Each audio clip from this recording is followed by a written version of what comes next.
Pasajeros del vuelo con destino alrededor del mundo, preparen sus tiquetes y acérquense a la puerta de embarque.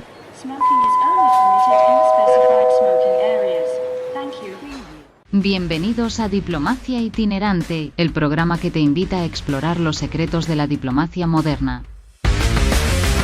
Bienvenidos, comunidad UIA, nuevamente a este programa de podcast llamado Diplomacia Itinerante, con la colaboración de la Escuela de Periodismo de nuestra universidad, con la cual buscamos acercarnos a temas de interés en el ámbito de las relaciones internacionales, pero que tienen alcances a nivel global. Mi nombre es Brian Acuña, soy profesor de la Escuela de Relaciones Internacionales y hoy quiero dar la bienvenida a este programa a Javier Zagot, estudiante de la escuela. Bienvenido, Javier. Mucho gusto tenerte por acá el día de hoy. Profesor, muchas gracias. Muy agradecido de estar en este espacio y colaborar, trabajar juntos. Buenísimo. Bueno, hoy vamos a estar abordando un tema que está redefiniendo el tablero global, que es la multipolaridad en el siglo XXI y su desafío al orden liberal occidental. La pregunta que nos cabe acá es generar o plantearse si estamos presenciando el fin de una era dominada por los Estados Unidos y sus aliados. Javier.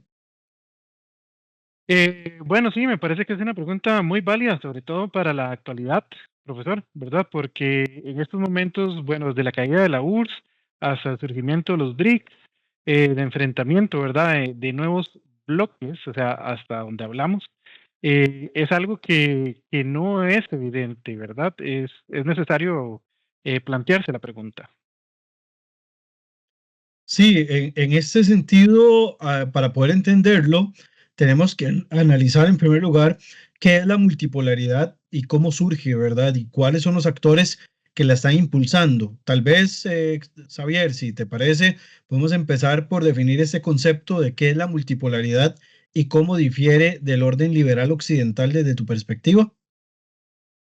Claro, bueno, podríamos empezar, ¿verdad? Por lo que sería la unilateralidad, ¿verdad? Que durante tal vez los últimos 40 años ha sido liderado por Estados Unidos al caer la URSS, ¿verdad? Cuando estaba la URSS, estamos hablando de un bilateratismo, ¿verdad? Teníamos a dos lugares, teníamos Estados Unidos, teníamos la URSS y los satélites que estaban alrededor, los estados satélites alrededor de estos dos. Ahora bien, ¿verdad? También se habla que esto viene después de la Segunda Guerra, porque antes de la Segunda Guerra, pues también teníamos múltiples focos. Entonces, pareciera, ¿verdad?, que estamos regresando a esa multilateralidad. Sí, en esto, bueno, hay que entender, ¿verdad? De alguna forma, como lo bien lo menciona Javier, ¿verdad? Que esta cuestión de la multipolaridad va a implicar el sistema en el cual vamos a distribuir el poder en diferentes polos, ¿verdad? O centros de influencia, no va a estar concentrado como se hizo en algún momento con los Estados Unidos como único hegemón, que fue el aspecto, digamos, que va a ocurrir después de caída la URSS y también el fin, digamos, de todo este proceso, o el periodo, digamos, anterior a este, que es el de la bipolaridad. Con el caso de los Estados Unidos como único hegemón, era cuando se le llamaba incluso a los Estados Unidos el policía del mundo, ¿verdad? Anterior a esto, pues como bien señalaba Javier, pues teníamos dos polos que concentraban digamos, el centro del poder, y por el otro lado lo que vamos a tener es una serie de actores que lo que van a servir son como satélites, ¿verdad? En ese sentido, el orden liberal occidental se va a basar en instituciones como las Naciones Unidas, el Fondo Monetario Internacional y valores como la democracia y el libre mercado. Dentro de este proceso, ¿verdad? Se mete ahora la importancia de la multilateralidad, y este orden que ha sido liderado por Estados Unidos y por Europa, hoy enfrenta críticas por su legitimidad desigual. Por ejemplo, las guerras en Irak, ¿verdad? Tanto a principios de los años 90 del siglo pasado, como también crisis financiera que hemos vivido, que incluso 2008, 2009, ¿verdad? Con el fracking que hubo del tema inmobiliario en los Estados Unidos y otras cosas. Y de esta forma, digamos, llevando incluso a excluir a potencias emergentes en la toma de decisiones. Javier. Bueno, sí, es verdad, esto no solo son naciones y estados, ¿verdad? Porque también estamos hablando de economía, estrategia y parte militar. Me pareciera, ¿verdad? Porque ahorita se está manejando una teoría, una versión, ¿verdad? Donde Estados Unidos es el mismo que empuja hacia esta multipolaridad de la siguiente manera, ¿verdad? Europa pierde fuerza y eso porque ellos apoyan militarmente, relegan todo lo que es la implementación militar a Estados Unidos, que ahora con la administración de Trump, ¿verdad? Se ha visto que Trump ha exigido a la OTAN el 5% del PIB de cada uno de sus miembros dentro de la OTAN para que puedan invertir en militar. ¿Qué sucede, verdad? La balanza está aquí. Del otro lado, sobre todo liderados por Alemania, estaban haciendo muchos negocios con Rusia, todo lo que es el gas, todo lo que es el petróleo. Entonces, Rusia toma geoestratégicamente, ¿verdad?, una posición muy fuerte con lo que es la entrega de minerales, la entrega de gas, la producción de este tipo de energías. Y China, ¿verdad? Por otro lado, va haciendo comercio con otros países, con lugares claves, con tierras raras, y termina haciéndose con la cadena de suministros de las tierras raras, ¿verdad? Entonces tenemos una Rusia con energía, con armamento, con inversiones en otras partes de lo que fue la URSS. Tenemos a los BRICS, surgimiento de ciertos países que la razón o el motivo para estar dentro de los BRICS es tener, ¿verdad?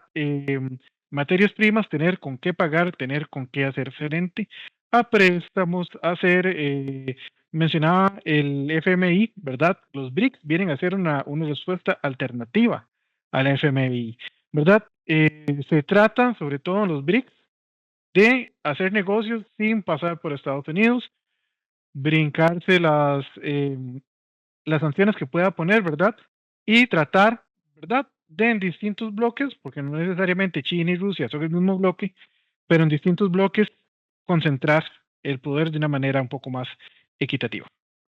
Sí, y en este punto no podemos olvidar también que estamos en un momento en el cual vivimos dentro de un proceso de desencanto con lo que llamamos tradicionalmente la globalización liberal, ¿verdad? Este fenómeno que más allá de un elemento de interconexión nos ha llevado también a cuestiones económicas que algunos han sentido de que han abierto mucho más las brechas sociales y las brechas entre estados. Incluso también hay que entender, digamos, elementos como los movimientos populistas en Occidente, por ejemplo, la llegada de Donald Trump a los Estados Unidos, que es una llegada bastante importante que va a generar mucho vértigo a nivel internacional, y fenómenos como, por ejemplo, la llegada del Brexit, ¿verdad? En el caso británico, que además le daba, digamos, una patada, por decirlo de algún modo, a la posibilidad de la estabilidad del sistema europeo, ¿verdad? Que era ese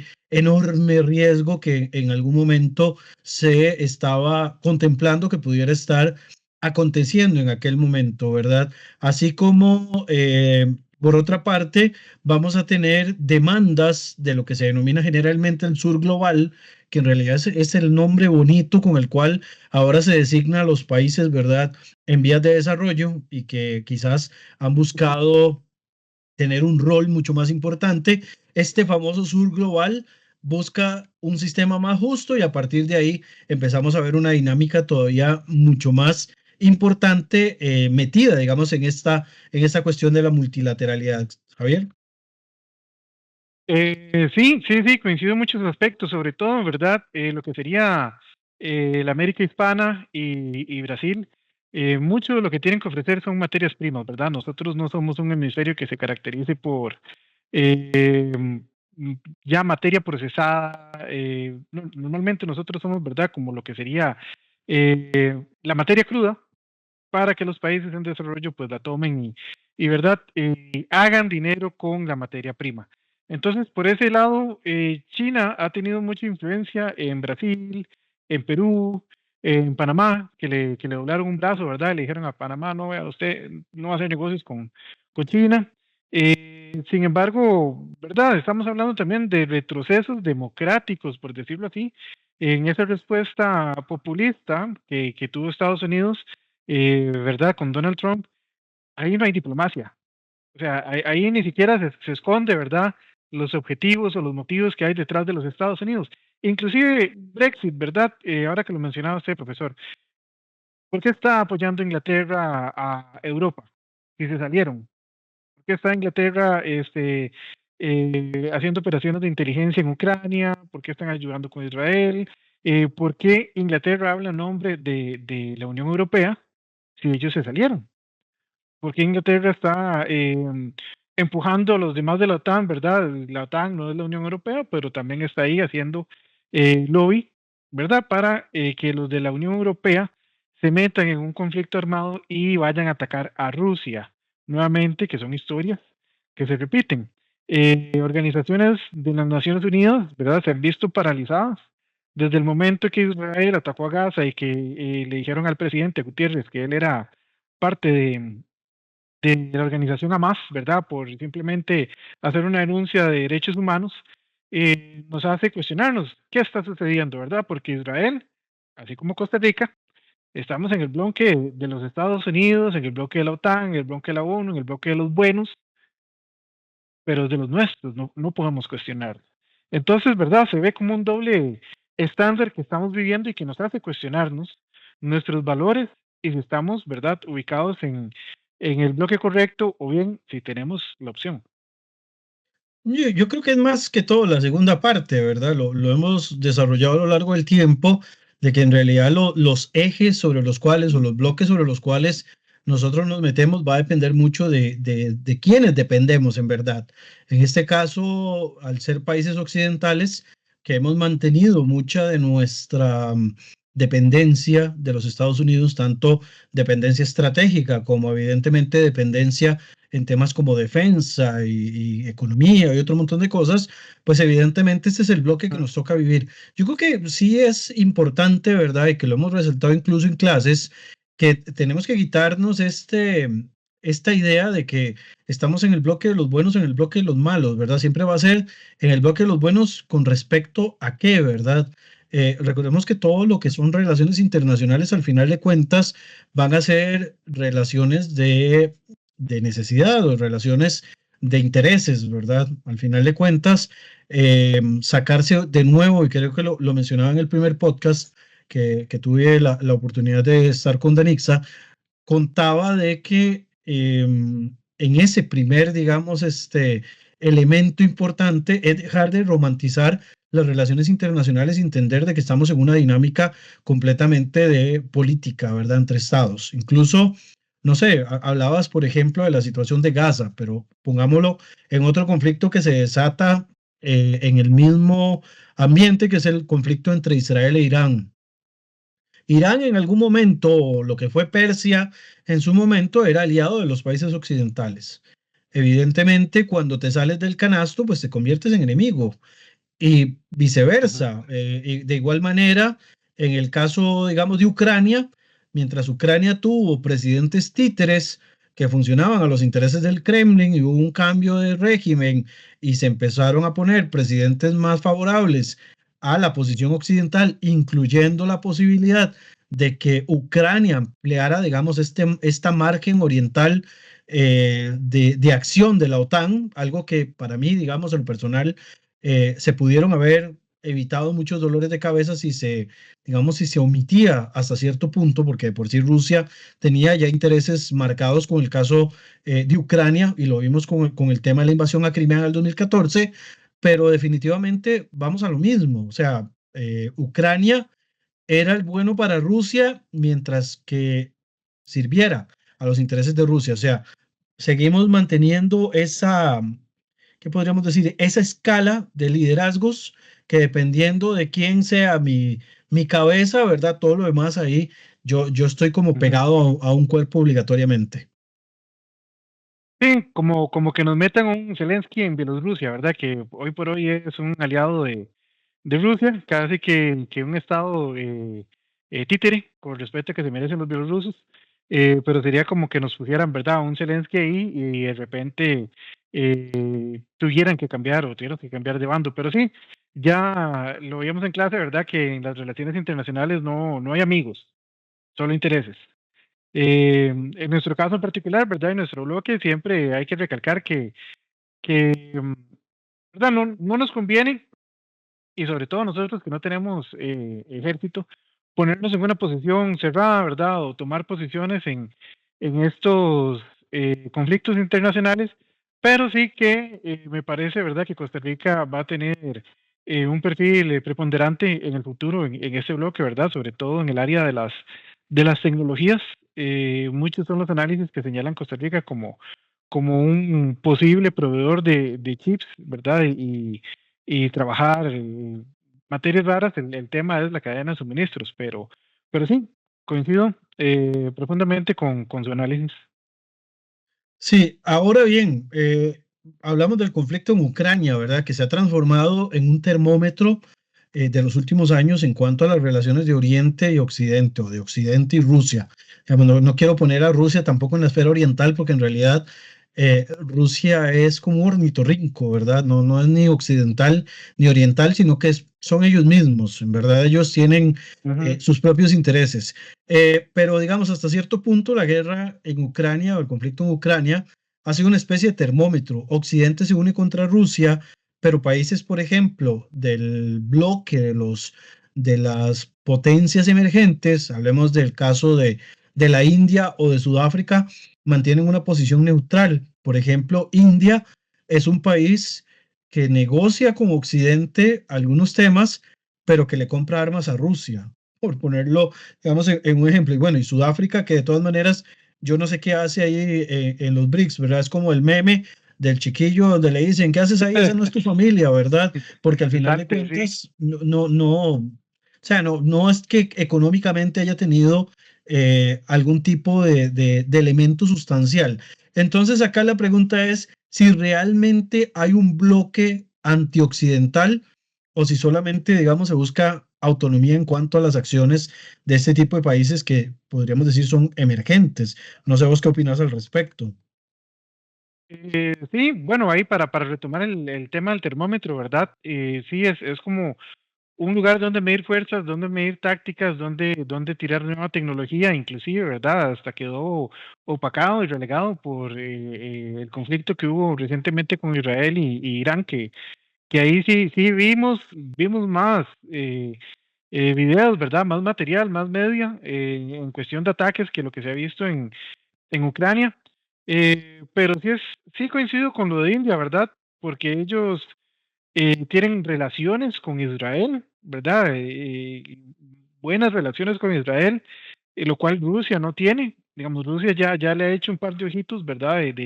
A la vuelta nos vemos. Sin embargo, India y Rusia están en los BRICS, ¿verdad? Son colaboradores y se pueden hasta prestar armamento. Pero bueno, los BRICS, dicen ellos, ¿verdad? Y también invito a la audiencia a investigar para que no se queden solo con las palabras que les vamos a compartir. Dicen ellos que los BRICS no es una respuesta antiestadounidense, ¿verdad? Ellos no están para esquinear a Estados Unidos, sino más bien quieren hacer comercio sin pasar por el dólar, quieren hacer comercio sin pasar por los Estados Unidos, quieren tener opciones de financiamiento, ¿verdad? Donde Estados Unidos no tenga que ver en el intercambio de bienes. Me parece que Uzbekistán y Rusia hace poco tuvieron un intercambio eh, entre comida y arsenal, ¿verdad? Rusia dio arsenal, Uzbekistán pagó en granos para no hacer la conversión en dólares, ¿verdad? Eh, Dentro de las otras cosas que se habla también, ¿verdad? Es geoestrategias, lo que podría contestar después la pregunta de qué hace Sudáfrica ahí, ¿verdad? Porque Sudáfrica no tiene petróleo, no es como que, ¿verdad?, que sea conocido por el oro. Seguro que sí tiene minerales, porque es África, pero muy probablemente está ahí por una cuestión geoestratégica. Sin embargo, ¿verdad? Vamos a la última pregunta, ahí retomando algo que dije al principio, es una fuerza económica. se habla, ¿verdad?, de la moneda. Vladimir Putin hace 2 conferencias dijo que no iban a crear una moneda en conjunta, que eso no iba a suceder, lo negó. Y China, que viene siendo la segunda potencia, tal vez la primera, hay que revisar ahí los índices económicos, pero China no tiene interés en desarrollar una moneda, o que la moneda, ¿verdad? Que su moneda sea la moneda internacional como la moneda de los Estados Unidos, que es el dólar, porque eso implicaría ser el nuevo policía mundial, ¿verdad? Tener la moneda ahí afuera es tener mucho poder, es tener mucho control, es tener que estar luchando por ese poder y por ese control. Y China dijo, ¿verdad? Una cosa es lo que dicen, otra es lo que piensan, ellos no quieren hacerse con esa responsabilidad. Sí, yo he tenido debates en los últimos tiempos con respecto al papel de China. Yo sigo sosteniendo de que China, por ejemplo, mantiene su posición de ser, digamos, un estado que no se quiere involucrar en la política exterior de otros países. Por lo menos así se han vendido, ¿de acuerdo? A lo largo del tiempo, y por eso es importante señalarlo. Sin embargo, aparece, por ejemplo, la diplomacia del lobo guerrero, ¿verdad? Que dicen por ahí que en su momento el gobierno de Xi Jinping adopta, donde los diplomáticos son más confrontativos. Además, hay un concepto que desarrolla la política china, que es el realismo ofensivo chino, ¿verdad? O sea, ellos toman los conceptos que nosotros usamos realmente a nivel occidental de las relaciones internacionales, como el realismo, y hacen su propia versión de lo que sería el realismo chino, ¿verdad? Ofensivo y defensivo, muy parecido, digamos, a la teoría tradicional. Entonces ahí es donde uno se pone a pensar, pero por el otro lado, cuando vemos la forma de actuar por parte de China, vemos cosas como, por ejemplo, que China no se mete todavía directamente. O sea, China no está entrometiéndose en asuntos de política exterior ni de conflictos en ninguna parte. O sea, China se mantiene un tanto al margen, y un tanto porque hay ejemplos, por ejemplo, de despliegues de militares chinos en África, aunque se supone que están como cuerpos de paz y como cuerpos de ayuda humanitaria, pero aún así nos da, digamos, una muestra de que de alguna manera sí están participando, digamos, en un proceso ya más enfocado en cuestiones militares. Entonces, ¿hasta qué punto, digamos, podemos meter a China en esa dinámica? Y aparte, ya China se está metiendo más de lleno en el mercado de venta de armas, ¿verdad? Hoy, bueno, en estos días se hablaba, por ejemplo, de venta de armas, que dentro del programa de 25 años que tiene China con Irán, podría estarle vendiendo, ¿verdad? Hasta hoy, pues no hay una confirmación, por lo menos hasta el momento en el que se graba este podcast, no hay una confirmación de que ya China le haya dado armas a Irán, pero parece que ya China va como encaminado a ese punto, pero creo que hasta el momento su enfoque sigue siendo no convertirse en el policía del mundo, como mencionas, sino seguir siendo la China proveedora, y que solamente se va a meter en aquellos rollos militares en los cuales ellos tienen un interés completamente frontal. Hablemos del Mar Meridional, por ejemplo, o hablemos del caso Taiwán, por ejemplo, que podría ser que eventualmente ahí sí vayamos a tener, digamos, una confrontación militar. No sé qué opinas al respecto de este punto. Sí, bueno, China, ¿verdad? A mí siempre me gusta ir para atrás y los chinos siempre han sido comerciantes, ¿verdad? Ellos, desde que se inventó la escritura, ellos están comerciando la seda, ¿verdad? La ruta de la seda, la misma pólvora, eh, ¿verdad? Inclusive hasta antes de que tuviéramos tuvimos las dos guerras del opio. China siempre ha sido una nación comerciante, China siempre ha tratado de tener una diplomacia de adentro hacia afuera.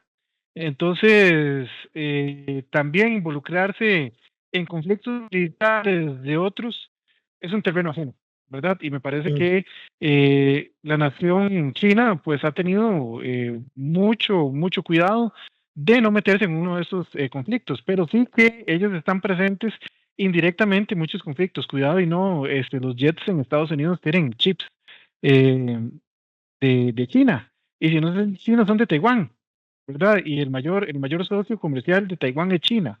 A pesar de que existe ese conflicto ideológico y que son la isla rebelde y todo, al final de cuentas, el que más le compra a Taiwán es China. Tienen Taiwán es una sola isla, pero hay unas islitas a la par y hay unas que están frente a China y ellos tienen relativamente una relación cordial, a pesar de que tienen una diferencia eh, muy marcada políticamente. Sin embargo, China afuera va a tener solo ideales y pensamientos para China. Tampoco, ¿verdad? Hay que comprarse el cuento de que China está allá afuera, que a ellos no les interesa intrometerse, que ellos, no, o sea, aquí son negocios.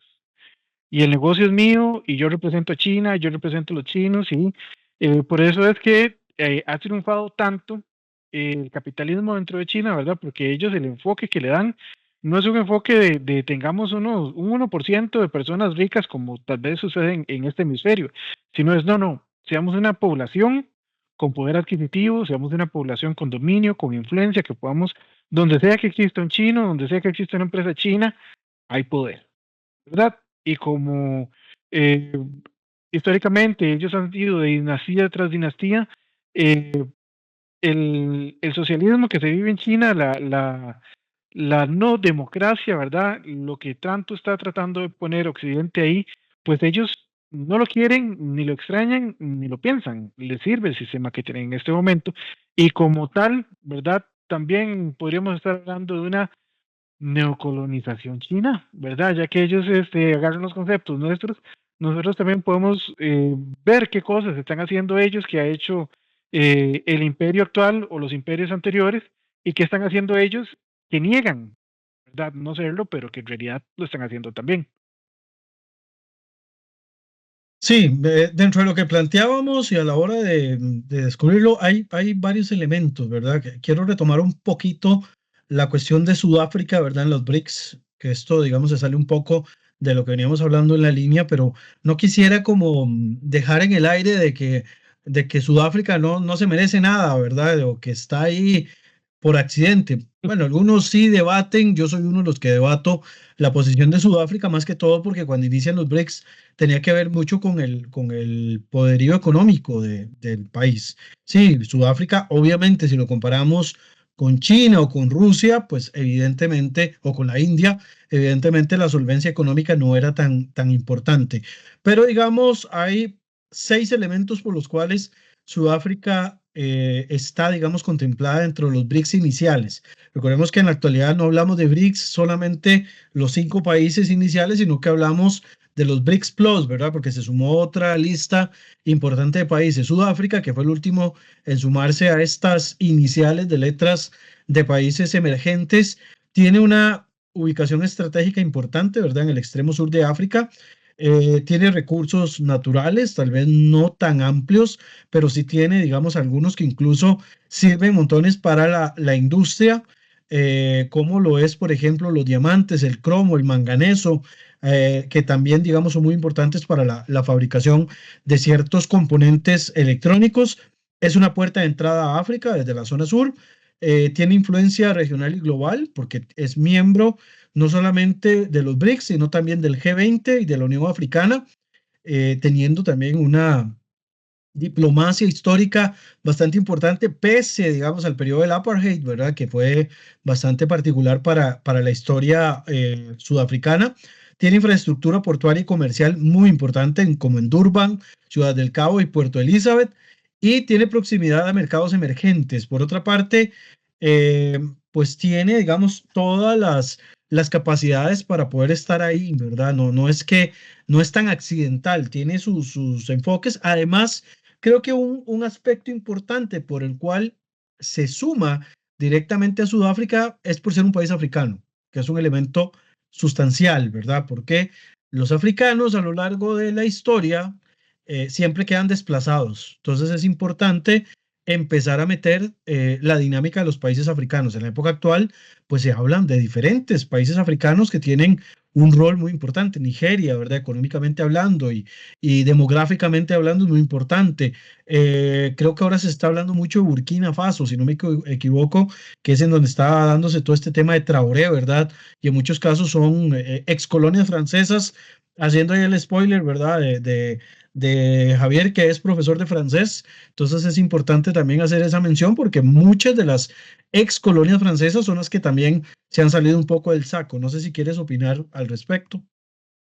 Sí, bueno, con el tema de Burkina Faso sí es muy interesante, inclusive muchas de estas ex colonias, ¿verdad? Francesas en África mantienen como moneda el franco que responde al Banco Central de África, ¿verdad? Eso es una medida de neocolonialismo, mantener cierto control en la moneda de la población a través del Banco Central francés, porque como que Costa Rica le responda al Banco Central de España.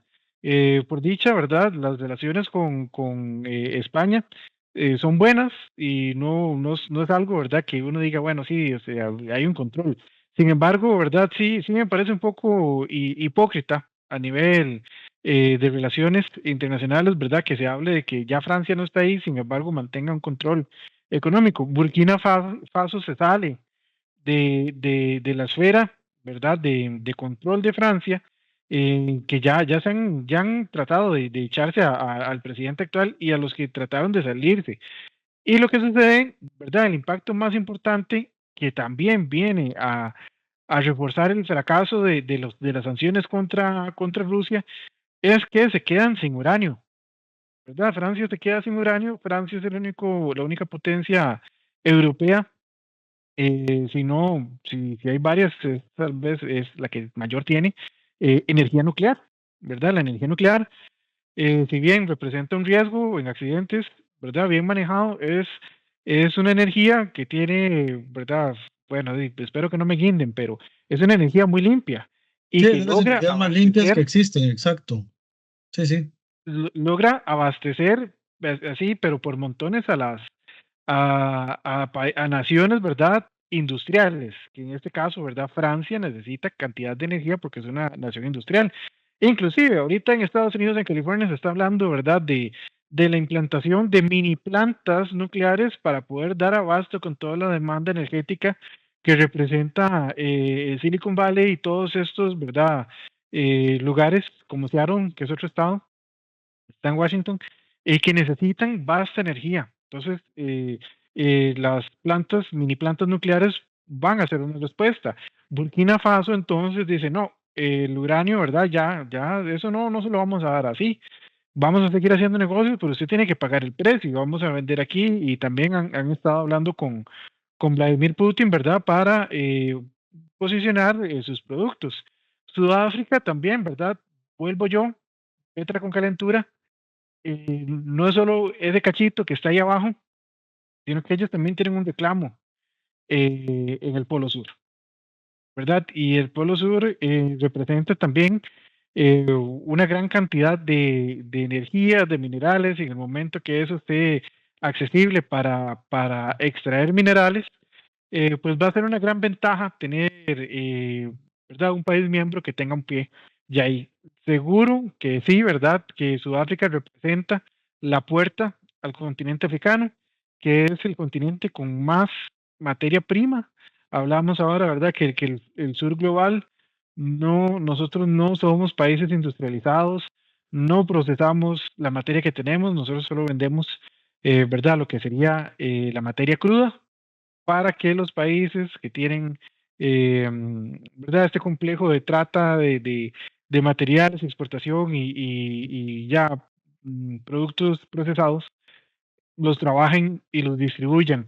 Sería lo ideal, ¿verdad? Que dentro de nuestra región nosotros también podamos gozar de las bondades económicas que podría traer, ¿verdad? Lo que es procesar nuestras propias materias. Pero bueno, ya eso sería un tema de otro podcast, ¿verdad? Sí, totalmente. Yo tengo por acá, digamos, ahora cuando hacíamos la pregunta de si había un bloque antioccidental o si se buscaba autonomía, ¿verdad? se habla de que hay tres posibles caminos, así por lo menos lo teníamos planteado según lo que íbamos a conversar.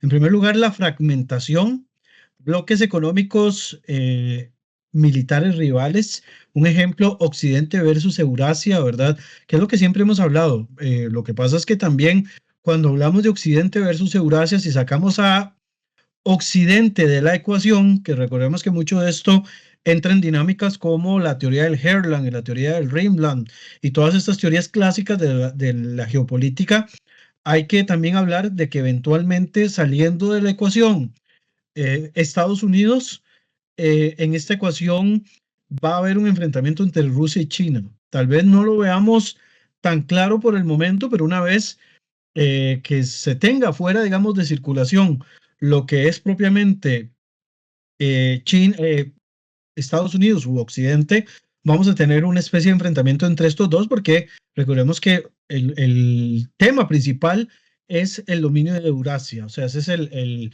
elemento principal según los planteamientos de las relaciones internacionales tradicionales.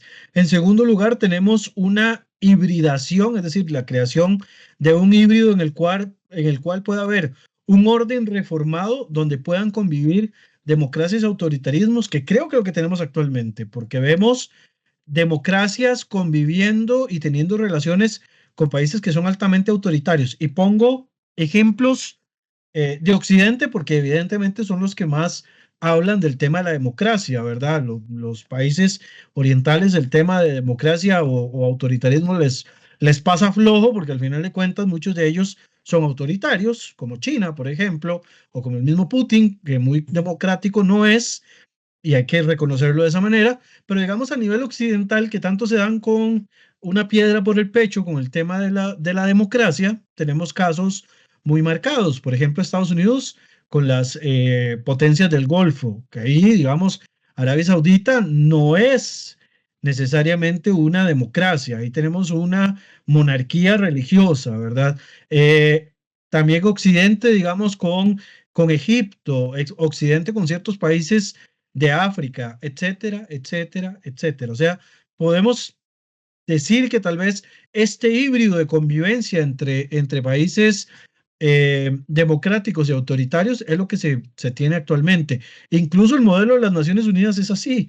Es un modelo democrático donde dictaduras y grupos autoritarios que en sus países no tienen este modelo, digamos, de elección popular y de mayorías, aprovechan las plataformas democráticas de Naciones Unidas para hacer cosas que en sus países no hacen. Por ejemplo, votar en bloques ciertas resoluciones y ciertos eventos. Entonces, para unos así como, a mí me vuela la cabeza, sinceramente, verlos tan democráticos en la ONU, pero tan autoritarios en sus propios territorios, me vuela la jupa, sinceramente, porque no lo puedo ver de esa manera. Y la otra, que va muy enfocado a la teoría clásica de lo que es el realismo, es un caos sistémico sin reglas claras, como ocurría en el siglo XIX, es decir, antes de la creación incluso de la Liga de las Naciones y antes de la creación de las Naciones Unidas. Esos son, digamos, los tres caminos. Y aquí,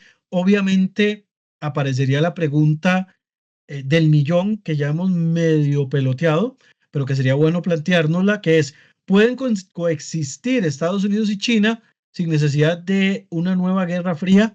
O el concepto, por ejemplo, de desacoplamiento económico, que sugiere que ya están compitiendo por dominar tecnologías claves como los semiconductores, pero que puedan ponerse de acuerdo para repartirse el mundo, que yo creo, soy como más por el momento enfocado en esa idea de que entre estos dos se pueden repartir el mundo sin necesidad de pelearse entre ellos, pero no sé qué opinas al respecto. Sí, sí, sí, bueno, ¿verdad? Aquí ya entramos a temas mayores, ¿verdad?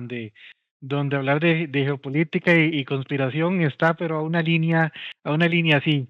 Eh, um, pero sí, sí, estoy muy de acuerdo en los tres escenarios. E inclusive yo le agregaría un cuarto escenario, pero bueno, vamos con el elefante en el cuarto.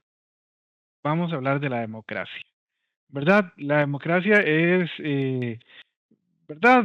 viene desde Grecia, ahí hablamos desde lo más clásico, de cómo estaban organizados, inclusive algunos dicen, ¿verdad?, que eso viene hasta del mismo Egipto, pero la idea de la democracia es un concepto muy occidental, ¿verdad? De Egipto, Grecia, ahí va subiendo por el Imperio Romano y después se distribuye por Europa. Y la democracia moderna llega en el momento que Estados Unidos le mete un sopapo a Inglaterra y dice, no, bueno, vea, mi tata, aquí es borrón y cuenta nueva, yo voy a tomar el control de los territorios que usted tiene, de la política que usted tiene y vamos a empezar a trabajar desde aquí. Entonces, ¿verdad? La democracia, el bloque y todo en el que estamos nosotros es algo muy reciente. Tendrá tal vez 250 años como los Estados Unidos, que ahorita van por 249 años celebrando la independencia. Es un concepto muy, muy, muy reciente, sobre todo muy reciente comparado a la historia que tiene China. Como mencionábamos, ¿verdad? Desde que se inventó la escritura, ya China comerciaba. Entonces, ¿verdad? Hay que ver hasta dónde llega el alcance de Estados Unidos si logra mantener su hegemonía en este momento, porque ha tenido dos frentes, tal vez un tercero en Yemen, ¿verdad? Ahora que Israel volvió a atacar, y no sabemos si explota un ataque ahí en Taiwán, ¿verdad? Ya serían cuatro frentes, una sola nación enfrentando cuatro frentes muy, muy distantes uno del otro. E inclusive, ahorita que están hablando del Domo de Oro, eso es romper con una de las leyes internacionales, que es no armar la órbita baja de la Tierra, ¿verdad? Porque para que ellos puedan detectar un OVNI con un FATA o uno de esos nuevos misiles que viajan a 6 Mach, a 7 Mach, a 10 Mach, 12 Mach, solo, ¿verdad? Armando la órbita baja terrestre sería posible tener un ataque, y ya estamos hablando a nivel planetario, ¿verdad? O sea, ya estamos hablando, ¿verdad?, de un dominio también del espacio aéreo de otros países, porque, o sea, eso va a pasar la frontera con México y la frontera con Canadá. Pero bueno, eso, ¿verdad? Ya estamos hablando donde Estados Unidos tal vez se mantiene o inclusive comparte el mundo con China, ¿verdad?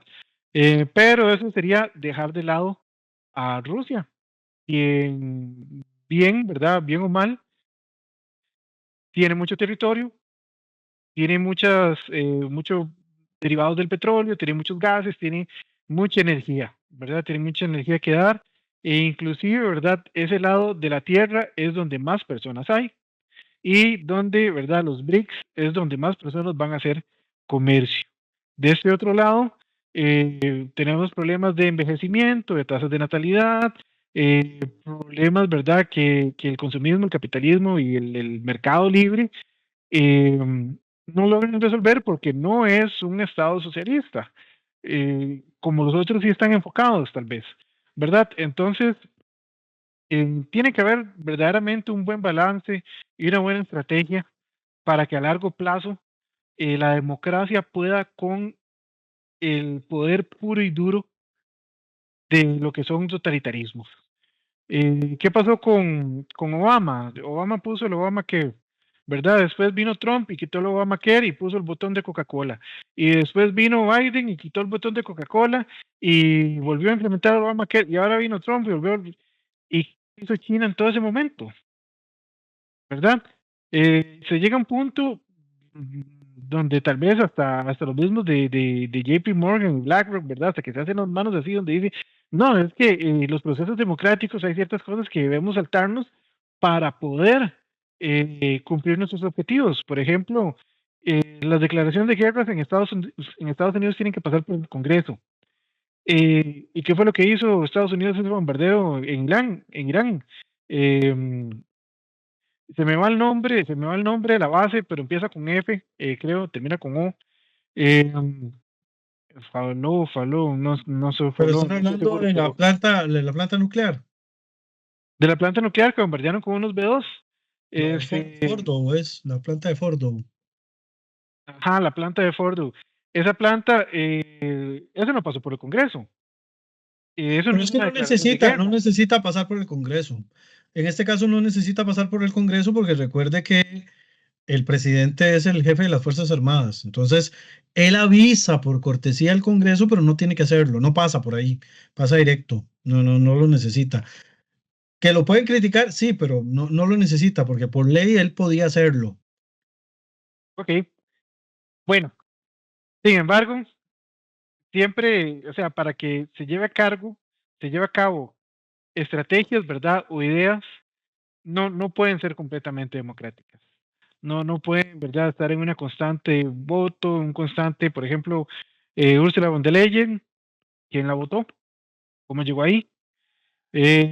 Angela Merkel, si bien fue votada, ¿verdad? También, eh, ¿por qué, verdad? Se habla de que Ortega no puede quedarse tanto tiempo en el poder, pero Angela Merkel sí pudo estarse 12, 13, 14, 15 años en el poder. Ah, ¿Dónde pero yo estaba, verdad? Ese cambio? ahí sí te lo debato, porque el sistema alemán así se vota, o sea, se vota por bloques, y si al final el bloque de Merkel es el que la pone a ella para poder candidatearse y ser la canciller, es así, pero en Nicaragua, ¿quién es la oposición?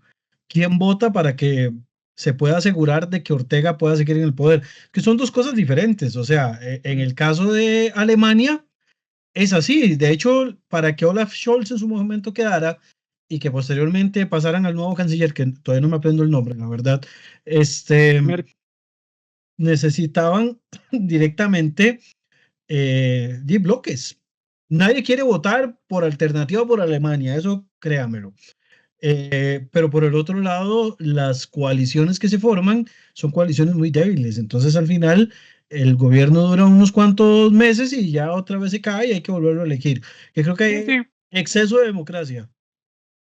sí, bueno, y donde hay exceso de democracia y corrupción. Pero el punto no es, ¿verdad? Tanto el proceso, sino la permanencia. Es la permanencia. Pero bueno, al final, ¿verdad? Estos países que concentran el poder en una sola persona pueden llevar a cabo más proyectos país, que aquellos que defienden la democracia, que tienen que estar, ¿verdad?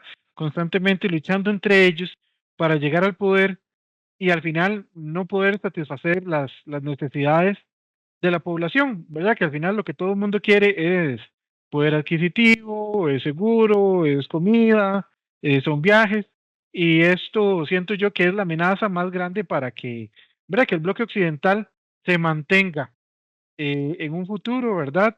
Hipotético, dominando. O sea, si eso se quiere, no se puede. Ahora, todo lo que es el reconocimiento facial, la obtención de datos, todo lo que hizo China hace unos 20, 30 años que se le cuestionaba, ya lo estamos haciendo. Sí, sí, Entonces, estamos en el pleno apogeo del control a lo Orwell, ¿no? A lo orwelliano.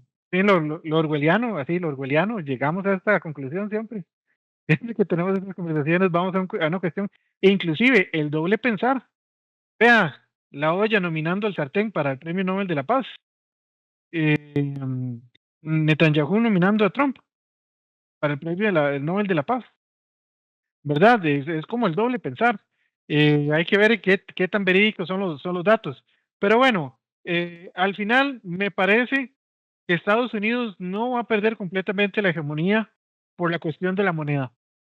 La moneda, para mí personalmente, es el poder absoluto de Estados Unidos allá afuera, más que cualquier misil, más que cualquier arma atómica, ¿verdad? La moneda todavía tiene el control y ya lo decía China, ¿verdad? De nuevo, no hay que creérselo todo, pero China dijo, yo no me quiero hacer con esa responsabilidad. Y el mismo Vladimir Putin dijeron que eso no, entonces muy probablemente el poder sí lo va a seguir teniendo Estados Unidos, el mundo anglosajón, China, ¿verdad? Va a controlar el este asiático. Hay que ver al final cómo termina Japón y Surcorea, que se están alineando con China. A Japón tampoco le está costando mucho como lo está tratando Estados Unidos, más que Japón es el mayor comprador de deuda y el que más le presta dinero a Estados Unidos en estos momentos. Y al final Rusia tiene una respuesta que China no, que es salir al mar. ¿Verdad? China, esa salida al mar meridional la tiene muy complicada. El otro lado está Corea del Norte, que a pesar de que ahí se están hablando, ¿verdad? No me parece a mí que Corea del Norte vaya a permitirlos entrar o salir por ahí, ni Corea del Sur. Entonces, probablemente la única salida que vayan a tener va a ser Rusia. Y a pesar de que se vayan a enfrentar en un futuro, dicen, yo no lo veo, ¿verdad? Tan cercano. No me parece que lo vaya a ver. Sí, bueno, coincido, la verdad, en la mayoría de los aspectos que has planteado. La verdad ha sido más interesante de la cuenta. Nos hemos pasado bastante el tiempo que generalmente estábamos eh, planteando para el podcast. La ventaja es que como esta es la versión remota, o sea que no estamos directamente en estudio, pues podemos exagerarnos un poquito y ahí los compañeros de periodismo de la U nos ayudan para poder resolverlo. ¿Qué iba a decir? Bueno, recordarles a todos, ¿verdad? Que todo lo que decimos en este espacio es responsabilidad de los que hacemos el espacio, tanto yo como profesor como los invitados. En este caso, vamos a tener bastantes estudiantes invitados para hacer este tipo de intercambio como estamos haciendo hoy con Javier, pero la idea es, de alguna manera, responsabilizarnos nosotros, ¿verdad? No, no necesariamente la universidad comparte todas las opiniones acá vertidas. Evidentemente habrán elementos que ellos no compartan, pero por una cuestión de libertad de expresión y libertad de cátedra que también nos da, pues nos permiten el espacio. Acá, digamos, queda ya para cerrar, hacer una pregunta que más que todo para el público que nos ha estado escuchando a través de este podcast, es si creen que este cambio va a llevar a un mundo más equilibrado o a uno más inestable. En este sentido, nos pueden enviar comentarios, consultas, etcétera, al correo institucional bacunao, que es mi correo institucional, @uia.ac.cr. Ese es mi correo, digamos, de la U, que eventualmente me pueden escribir, también plantear temas por si quieren que toquemos algún tema en particular. Por el momento tenemos algunos temas ya digamos, predispuestos, pero si alguien quiere plantear algún tema que le interese de la temática de relaciones internacionales, política internacional, etcétera, lo pueden plantear con muchísimo gusto y nosotros los vamos a estar atendiendo, ¿verdad? Muchas gracias por acompañarnos en este episodio y evidentemente, Javier, muchísimas gracias por compartir este rato conmigo y hacer más ameno, digamos, este espacio de conversación. A usted, profesor, muchas gracias por invitarme, a la OIA también por este espacio. Compañeros de universidad y colegas también los invitamos a suscribirse, a seguir, ¿verdad? Las redes sociales del profesor también y sobre todo mandar sus preguntas o respuestas al correo de mucho gusto. Ok, y a todos ustedes, pues muchas gracias por escucharnos, por atender este espacio que más que mío o más que de la carrera es de todos ustedes para ampliar un poco más esta concepción que tenemos. Incluso desde la UIA, pues tenemos esta idea de abrir todavía mucho más el espacio o el espectro para que las personas estudiantes y todos los interesados puedan meterse más en la dinámica de las relaciones internacionales. Obviamente no me quiero retirar sin hacer sugerencias de lecturas, de videos y otras cosas que tengo para este episodio. En primer lugar, el libro El mundo que viene de Juan Martínez Barea. Esa es, digamos, la propuesta literaria que les traigo en este episodio, así como el artículo End of Liberal International Order de Ash Narain Roy, que se encuentra, lo pueden encontrar en la página de Modern Diplomacy. Voy a ver si en la descripción del podcast lo logro enlazar para que lo puedan ver. La verdad, el artículo está muy, muy interesante. La película Don't Look Up, que es una película del año 2021, que como decía ahora Javier, es donde pasamos la raya de la crítica a la conspiración, pero me parece súper interesante. Es esta película dirigida por Adam McKay y que tiene pues un elenco bastante interesante como Jennifer Lawrence, Leonardo DiCaprio, Kate Blanchett y por supuesto no podía faltar la diosa de las divas, ¿verdad? Que es Meryl Streep, que en esta película pues evidentemente hace un papel espectacular imitando a cierto presidente que hay por ahí, ¿verdad? Que lo imita con sus gestos, con sus ademanes y todo lo demás. Por eso Meryl Streep en esta película es espectacular. La película, pues, ya verán, no les quiero hacer spoiler, pues si no la han visto, aunque ya es una película, digamos que para la época un tanto viejita. Y la serie House of Cards, ¿verdad? Si no han tenido la oportunidad de verlo, son varias temporadas. Llega un punto también, ¿verdad? Muy, muy asociado a esto de la conspiración, donde uno ya no sabe qué es real y qué es irreal. Entonces, nos vemos la próxima y nos escuchamos la próxima en este su espacio de diplomacia itinerante. Chao.